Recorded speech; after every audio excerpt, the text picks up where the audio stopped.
Pertamina Patraniaga Regional Sumbaksel rutin menggelar inspeksi di semua wilayah, salah satunya di stasiun pengisian bulk LPG atau SPBE.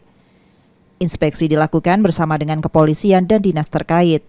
Hal ini sebagai pengawasan penyaluran LPG 3 kg agar sesuai takaran. Pertamina menyaksikan langsung proses pengisian sampai akhir. Pertamina Patraniaga mewajibkan seluruh SPBE melakukan langkah standar operation prosedur atau SOP sebelum pengisian gas ke tabung. Ini di salah satu gudang agen, tadi kita baru dari salah satu SPBE untuk melihat rantai distribusi LPG 3 kg terkait ukuran timbangannya, apakah beratnya sesuai dengan yang sampai di masyarakat. Juga isu-isu yang sebelumnya pernah terjadi di Sumatera Selatan bahwa distribusi kita saat ini cukup baik, lancar dari SPBE terus ke agen dan selanjutnya juga ke pangkalan. Hasil monitor dan pengecekan akan dikoordinasikan dengan SPBE juga dengan aplikasi internal Pertamina, termasuk jika ada yang perlu ditindaklanjuti. Harapannya penyaluran LPG ini dapat tertib.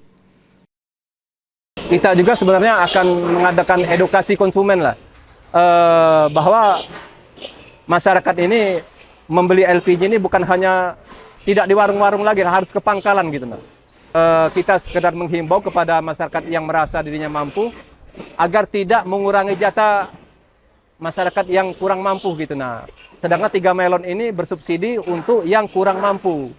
Nah, jadi yang sudah merasa dirinya mampu, tolonglah jangan lagi memberi LPG yang bersubsidi gitu.